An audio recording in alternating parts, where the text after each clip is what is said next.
Hello MSc students. तो आप सभी को सबसे पहले नमः शिवाय। और आज की क्लास में हम रियल एनालिसिस देखने जा रहे हैं। और रियल एनालिसिस का जो आज का हमारा टॉपिक रहने वाला है वो है यूनिफॉर्म कन्वर्जेंस एंड कंटिन्यूटी। तो चलिए फिर हम आज की क्लास को अपनी स्टार्ट करेंगे। क्लास को स्टार्ट करने से पहले यदि आप चैनल में पहली बार आए हैं तो चैनल को सब्सक्राइब कर लीजिए, साथ में बेल नोटिफिकेशन को ऑन रखिए जिससे हम जो भी वीडियो डालें तो आप तक पहुंचती रहे।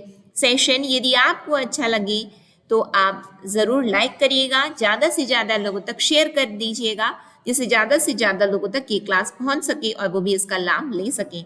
तो चलिए आज की क्लास को हम स्टार्ट करेंगे, जहाँ पे जैसा कि मैंने आप लोगों को बताया है कि जो हमारा टॉपिक है वो है uniform convergence. Uniform convergence and continuity. ठीक है, यूनिफॉर्म कन्वर्जेंस एंड कंटिन्यूटी।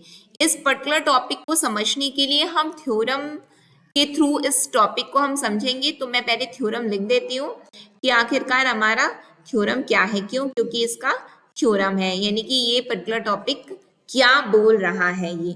ठीक है, तो आप लोगों को लिखना है साथ में, और या फिर वीडियो को पॉज करके मैं लिख देती हूँ, या आप लोग वीडियो को पॉज करके भी आप लोग देख सकते हैं। हमारा थ्योरम क्या बोल रहा है, suppose F N tends to F. ठीक है, F N tends to F uniformly on a set E in a metric space, let x naught be a limit point. x naught क्या है, हमारा लिमिट पॉइंट है, बिल्कुल ठीक है, be a limit point of E and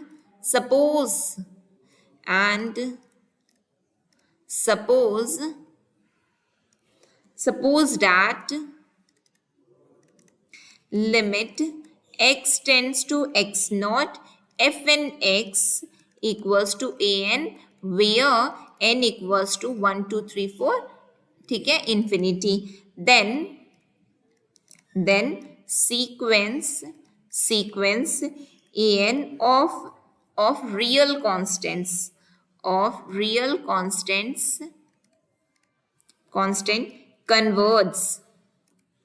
converts and limit x tends to x naught fx equals to limit n tends to infinity, n है ये, है ना, limit n tends to infinity अच्छे से बना देती हूँ।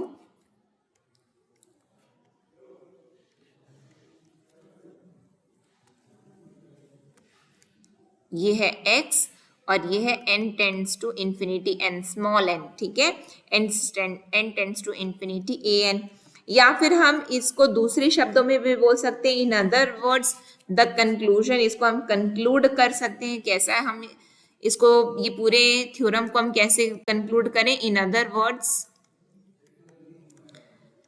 Words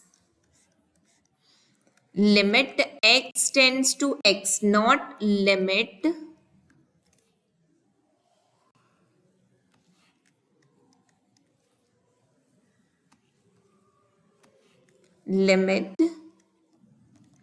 n tends to infinity fn x equals to limit n tends to infinity limit x tends to x naught fn x। भाई ये कहाँ से आ गया हमारा, तो ये वाली जो पूरी वैल्यू है ये है हमारी an, और ये वाली जो पूरी वैल्यू है वो है हमारी fx। अब देखो कैसे, इससे पहले क्या लिखा है, limit x tends to x naught fx equals to limit n tends to infinity an। इधर देखो क्या लिखा है, limit x tends to x naught fx और limit n tends to infinity an। इसी को हमने क्या किया है, हमने an की वैल्यू को पुट कर दिया है यहाँ पे, limit x tends to infinity fn x। ठीक है, हमने क्या किया, केवल वैल्यू को पुट किया है। ठीक, समझ में आ रहा है आप लोगों को। और सिमिलरली हमने क्या किया है कि fx अल्टीमेटली क्या है, देखो क्या है, fn tends to f, it means कि fn x की वैल्यू क्या है, fx है। ठीक है, limit n tends to infinity fn x क्या है, एफ एक्स के बराबर है, तो बस हमने यहाँ पे वैल्यू को पुट किया है। ठीक, समझ में आया आप लोगों को? ये ब्रैकेट में यानी कि बताने के लिए है, ये आपको लिखना नहीं है, मैंने आपको केवल यहाँ पे बताया है, हमें लिखना तो केवल इतना है। ये तो मैंने बताया है बस आपको, ठीक है। ये आप लोग नहीं भी लिखेंगे, ये आप लोगों को समझ में आना चाहिए कि ये कैसे, इन अदर वर्ड्स ये ऐसे लिखाया, ये अपने को प्रूव करना है। किसको प्रूव करना है? ये जो हमारा लास्ट में जो ये लिखा है, limit x tends to x not, limit n tends to infinity F N X equals to limit n tends to infinity limit x tends to x naught F N X, ये अपने को लाना है। चलो हम स्टार्ट करते हैं, ठीक है। पूरा थ्योरम है, तो मतलब कि जैसे कि थ्योरेटिकल पार्ट ही इसमें मेन है, जो कि हमें जिस पे फोकस करना है, ठीक है। पेन का कलर चेंज कर लूं जिससे आप लोगों को क्लियरली ये अलग अलग डिफ्रेंशिएट हो कि हाँ ये थ्योरम है और ये हमारा क्या है, ये उसका प्रूफ है। Let epsilon greater than 0 be given, ये दिया हुआ है, ठीक है। Since F N converges uniformly on E। कहां पे दिया है ये? देखो क्वेश्चन में पढ़ो क्या लिखा है, F N tends to F uniformly on a set E. F N क्या हो रहा है? कन्वर्ज कर रहा है किस में? एफ में। कैसा? यूनिफॉर्मली। किस? कहां? सेट ई में। तो बस वही कन्वर्ज कर रहा है, यानी कि एप्सिलॉन एग्जिस्ट कर रहा है, बस हमने वही किया। Let epsilon greater than 0 be given, जब कन्वर्ज किया तो एप्सिलॉन है, तो एफ एन कन्वर्ज क्या किया? यूनिफॉर्मली कन्वर्ज कर रहा है, कहां? ई में, ठीक है। सो देयर एग्जिस्ट, अब यूनिफॉर्म कन्वर्जेंस की डेफिनेशन लगेगी। So there exist M, M कैसा? जो कि एप्सिलॉन पे डिपेंड होगा, कैसा? और वो पॉजिटिव होगा। Such that n greater than equals to m comma p greater than equals to 1, ये स्मॉल m ही है ना, स्मॉल m है। Such that f n plus p x minus f n x is less than epsilon. तो x कहाँ है? x e में है, क्यों? क्योंकि f n e में कन्वर्ज कर रहा है, तो x belongs to set e। इसको हम मान करके चलते हैं कि ये इक्वेशन नंबर 1 है, ठीक है।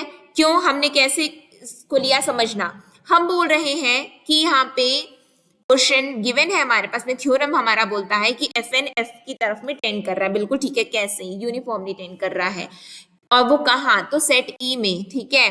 तो बस हमने जब वो कन्वर्ज किया है, ठीक है, तो एप्सिलॉन एग्जिस्ट करेगा ग्रेटर देन 0, बिल्कुल ठीक। हम डेफिनेशन लगा देंगे यूनिफॉर्म कन्वर्जेंस की। जैसे ही हमने यूनिफॉर्म कन्वर्जेंस की डेफिनेशन लगाई, तो हमारे पास में there exist M that depends on epsilon, which is a positive real number, we can say in one word we can say it is a positive real number, such that n greater than equals to m, p greater than equals to 1 is such that fn plus px minus fnx is less than epsilon. Is that clear to everyone? ठीक है। हम क्या बोल रहे हैं? हम बोल रहे हैं यहाँ पे n और p को हम फिक्स कर रहे हैं, ठीक है, और x को क्या कर रहे हैं? x नॉट तक टेंड करवा रहे हैं। कैसे समझना है यहाँ पे मैं आप लोग को बताती हूँ, पहले लिख दूं, है ना। कीपिंग n p फिक्स्ड, बिल्कुल ठीक है, and letting x tends to x naught, ठीक है, एज x नॉट। क्यों x नॉट की तरफ गया? इसलिए गया as x naught is a limit point given, it is given is a limit point of E। कहाँ दिया भैया? देखो यहाँ पे दिया है कि x naught be a limit point of E, तो x कहाँ पे टेंड करेगा? x naught में टेंड किया, ठीक है। बस जो क्वेश्चन दिया है बस मैं उसी को उतार रही हूँ और कुछ नहीं है। बस हमने को तरीका समझना है यहाँ पे कि हमको इसमें अप्रोच हमारी क्या होनी चाहिए इसको सॉल्व करने में, ठीक है। हम बोल रहे हैं कि n और p हमारा फिक्स रहे, और हम बोल रहे हैं कि x हमारा x नॉट की तरफ में टेंड करे, बिल्कुल ठीक है। जैसे ही वो टेंड किया है तो हमारा क्या हो जाएगा? Then n greater than equals to m, वही जो फ्रॉम इक्वेशन 1 ही आएगा, है ना। p greater than equals to 1 such that an plus p minus an is less than epsilon, is less than epsilon. ठीक है, तो यहाँ पे हमें क्या समझ में आया? ये समझ में आया कि जब x x नॉट में टेंड करता है तो f एन x की वैल्यू an हो जाती है. जब f एन x की, यहाँ पे मैं रीजन लिखूंगी, यहाँ पे हमने क्या किया था, x को x नॉट में टेंड करवा दो, because it is given that limit x tends to x naught f n x equals to an where n equals to 1 2 3 and so on. हमने वही किया है, हम x को x नॉट में टेंड करवा रहे हैं जहां पे x नॉट लिमिट पॉइंट है. तो जब f n x की वैल्यू an है तो आप ये बताइए कि क्या f n plus P x की वैल्यू an प्लस पी नहीं होगी? बिल्कुल होगी, बस हमने वैल्यू को पुट किया है. तो यहाँ पे देन, यहाँ पे आप लोग ब्रैकेट में लिख लीजिएगा देन फ्रॉम 1. ठीक, समझ में आया? सिंस अगेन, क्यों? अब देखो क्या बोला गया नेक्स्ट स्टेप में हमारे पास में कि एफ एन एफ की तरफ में यूनिफॉर्मली कन्वर्ज कर रहा है. तो हम यहाँ पे अगेन हम यहाँ पे कंसिडर कर रहे हैं कि सिंस, नेक्स्ट पेज में लिखेंगे since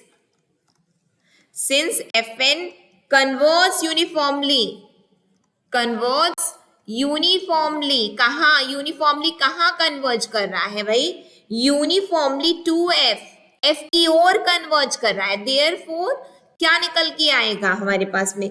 therefore for any epsilon greater than 0 there exists an integer. हमने m तो ले लिया है, अब हम मान के चलते हैं कि m1 है, स्मॉल m1 है. such that, कैसा? such that for all x belongs to e n greater than equals to m लेते थे तो m1 ले लेंगे. ठीक है, और f n x minus F x क्या हो जाएगा? Less than epsilon. ये आर्बिट्रेरी नंबर है, हम मान के चल रहे हैं कि एप्सिलॉन बाई 3 है, आर्बिट्रेरी है. सिमिलरली यहाँ पे क्या हो जाएगा हमारा? सिमिलरली जैसे कि लिमिट जब x tends to x naught की तरफ हो जाता है तो क्या हो जाता है, बस वहां से ही यहाँ पे कंक्लूड कर रहे हैं. सिमिलरली क्या हो जाएगा हमारा कि n greater than equals to 1, यहाँ पे क्या आएगा? an x मानो या फिर an x लिखो या फिर x ना भी लिखो तो चल जाएगा आपका. वो क्या हो जाएगा? एप्सिलॉन बाई 3 से छोटा हो जाएगा. क्यों? क्योंकि डेफिनेशन से जैसे यहाँ पे दिया हुआ है, बस हमने उसी को उतारा है और कुछ नहीं किया है. जैसे इक्वेशन 1 से ये आया वैसे ये ऊपर वाली लाइन से ये आ गया. ठीक है, अगेन हम क्या कंसिडर करेंगे? Again since it is given, next page में जाएंगे.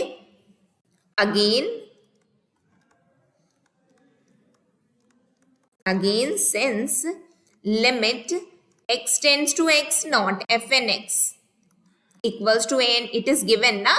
तो for all n means n equals to 1 2 3 and so on. Therefore for given epsilon greater than 0 there exists delta greater than 0 such that, matrix space में है ये. ठीक है, हम ये जान रहे हैं कि मैट्रिक्स स्पेस में है. तो क्या हो जाएगा? dx x naught less than delta such that f n x minus a n is less than epsilon by 3 for all n. For all n, ये हमने क्या लिया? ये हमने यहाँ पे बोला कि जो हमारे पास में गिवन है, जो टर्म, क्या टर्म गिवन है?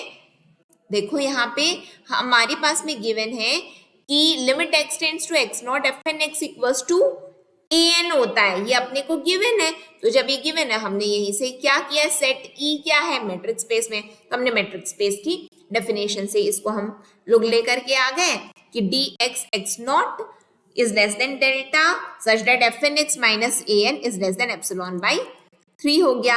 अब हम मान करके चल रहे हैं हमारे पास में क्या आया है? m1 है, m है, m है और क्या है? यहाँ पे सिमिलरली यहाँ पे आप m2 लिख दीजिए, मतलब कि नेक्स्ट किसी पॉजिटिव इंटीजर के लिए है। तो m2 हो गया।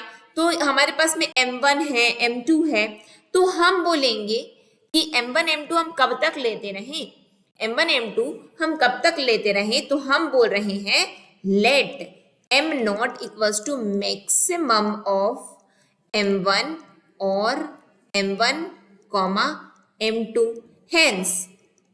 Hence n greater than is equals to m naught, वहां पे m1 लिए फिर m2 लिए, तो हम बोल रहे हैं m naught and d x naught is less than delta. ठीक है, तो इसके लिए क्या हो जाएगा, for n greater than equals to m naught and d x naught is less than delta, we have, हमारे पास में क्या है, we have f(x) minus a। हम अपने से ले रहे हैं, कैसे ले रहे हैं समझिएगा। हम क्या कर रहे हैं इसको देखना, हम fn(x) ऐड कर रहे हैं और सब्ट्रैक्ट करेंगे, सिमिलर देखना। हाँ, fn(x) हम ऐड कर रहे हैं और सब्ट्रैक्ट किए, सिमिलरली an को ऐड करो सब्ट्रैक्ट करो। क्यों करेंगे आगे समझ में आएगा आप लोगों को कि आखिरकार किया क्यों जा रहा है। ठीक है, ट्रायंगल इनइक्वालिटी लगाएंगे। ट्रायंगल इनइक्वालिटी क्योंकि हमारी बोलती है कि z1 प्लस z2 यदि मॉड में है तो वो less than z1 plus z2 हो जाता है। तो ट्रायंगल इनइक्वालिटी TI में लिख दे रही हूँ डायरेक्टली ट्रायंगल इनइक्वालिटी के लिए। यहाँ पे यदि ट्रायंगल इनइक्वालिटी लगी तो sign less than equals to आएगा और क्या आएगा, fx माइनस fnx, बिल्कुल ठीक है, प्लस में fnx माइनस an, फिर देन an माइनस a। अब वैल्यू देखो आपको पुट करना है, fx माइनस fnx मॉड में है तो प्लस माइनस यानी कि आगे पीछे ये सब टर्म चल जाते हैं। ठीक है, बस वैल्यू आपकी पुट होगी और यहाँ पे कुछ नहीं होगा, देखना। हाँ, ये वैल्यू एक आपकी fnx माइनस fx ये वाली वैल्यू आई, ये इक्वेशन नंबर 2 डालूंगी, इक्वेशन नंबर 3 डालूंगी। an माइनस a की वैल्यू एप्सिलॉन बाई 3 आई है, बिल्कुल ठीक है। देन आपकी वैल्यू fnx माइनस an की वैल्यू भी एप्सिलॉन बाई 3 आई है, यानी कि इक्वेशन नंबर 2, 3, 4 से आपको वैल्यू जब हम पुट किए उस इक्वेशन में तो हमारे पास में एप्सिलॉन बाई 3 आया है। क्या आया, एप्सिलॉन, बिल्कुल ठीक है। ये इक्वेशन नंबर 4 है, बट यहाँ पे साइन देखो ना, लेस देन है। यहाँ पे साइन देखो क्या लिखा हुआ है, लेस देन है। यहाँ पे साइन क्या है, लेस देन है। तो अब हमारा जो आगे जो नेक्स्ट स्टेप प्रोसीड होगा वो क्या साइन लेगा, लेस देन इक्वल्स टू हट गया, क्योंकि वहां पे जो साइन था वो क्या है, वो लेस देन का है। तो जो वहां पे है क्योंकि इसके बराबर तो लेस देन है तो इसलिए लेस देन आएगा। ठीक, यहाँ पे क्या आएगा, एप्सिलॉन बाई 3, क्योंकि सब की वैल्यू एप्सिलॉन बाई 3 ही आई है। कहां से आया भाई, फ्रॉम 2, 3 एंड 4। यहाँ पे हम सॉल्व करेंगे तो हमारे पास में अल्टीमेटली जो रिजल्ट आएगा वो क्या आने वाला है, इधर पे क्या था, fx माइनस a स्टार्ट था, है ना, देखो fx माइनस a है। सॉल्व करोगे तो 3 LCM then cancel 3 epsilon, answer आएगा एप्सिलॉन, यानी कि हम बोल सकते हैं सीधा कि ये क्या है, fx माइनस a मॉड के अंदर वो लेस देन एप्सिलॉन है, यानी कि fx कहाँ टेंड कर रहा है, एप्सिल a की तरफ। ये ऐसा आना इसका मतलब कि वो किधर पे कन्वर्ज कर रहा है, a के तरफ में fx कन्वर्ज कर रहा है, बिल्कुल ठीक है। तो यहाँ पे हमें बिल्कुल क्या निकल कर के आ गया, जैसे ही वो कन्वर्ज कर रहा है तो यूनिफॉर्म कन्वर्जेंस की डेफिनेशन लगी, जैसे ही यूनिफॉर्म डेफिनेशन की यहाँ पे यूनिफॉर्म कन्वर्जेंस की डेफिनेशन लगी है, हमें ये पता चला है कि हमने स्टार्ट किया था dx x naught less than delta, मिला क्या कि fx minus a less than epsilon. तो हम बोल सकते हैं by the definition of uniform convergence we can say there hence, or we can say hence limit x tends to x not fx equals to a, और we can say a को हम और क्या लिख सकते हैं, limit n tends to infinity an, यानी कि n आपका इंफिनिटी की ओर टेंड किया तो आप सिमिलरली उसको सिंपल भाषा में a लिख देना, सिंपल भाषा में a लिख दोगे।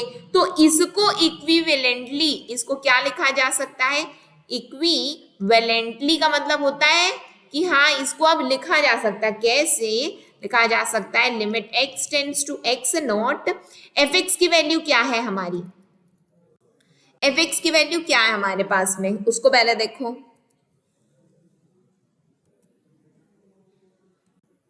एफ एक्स की वैल्यू अपने को क्या है, limit n tends to infinity. यहाँ पे एफ एक्स की वैल्यू, यहाँ पे सिंपल भाषा में यदि हम देखें, हमने क्या लिखा कि जब n tends to infinity A N लिखेंगे वो किसके बराबर है, ए के बराबर। एफ एक्स लिखा है, क्या मैं लिख सकती हूँ क्या, limit n tends to infinity f N x, तो एफ एक्स के बराबर हो गया। ठीक है, फिर क्या है, limit n tends to infinity A n लिखा हुआ है। ए एन क्या दिया था हमको, गिवन ही क्या दिया है, देखो अपनी कॉपी में सभी लोग, वो एफ एन एक्स के बराबर है, तो ये गिवन टर्म है। तो ये प्रूव करना था अपने को, तो हमने क्या प्रूफ कर दिया क्या, जी हाँ बिल्कुल हमने तो प्रूफ कर दिया है। ठीक है, तो ये क्या कहेंगे हम, प्रूव्ड। कैसे, देखो यहाँ पे लिखा हुआ है हमें जो प्रूफ करना था, ये रहा कि limit x tends to x not, limit n tends to infinity F N X, और limit n tends to infinity limit x tends to x not, उधर पे एफ एन एक्स, दोनों तरफ में एफ एन एक्स हमने ला दिया। आपको बस इतना याद करना है, यहाँ पे x tends to x not और n टेंड्स टू इन्फिनिटी, यहाँ पे n टेंड्स टू इन्फिनिटी और x tends to x not. Prove जो करना था वो हमने प्रूव कर दिया। ये क्या टॉपिक है हमारा, ये टॉपिक है हमारा क्या, कहाँ से हमने स्टार्ट किया था, यूनिफॉर्म कन्वर्जेंस एंड कंटिन्यूटी। ठीक, आई होप क्लियर हुआ होगा। कहीं पे भी कोई भी डाउट आए तो बिल्कुल आप लोग कमेंट सेक्शन में कमेंट करके पूछ सकते हैं। इसके अलावा वीडियो को रिपीट करके जरूर देखिएगा। ठीक, तो चलिए फिर आज की क्लास को हम फिर एंड करें, नेक्स्ट सेशन में फिर हम मिलते हैं। नेक्स्ट सेशन तक के लिए आप सभी को नमः शिवाय, optimistic learning, thank you for the session. जय हिंद, जय भारत, जय छत्तीसगढ़।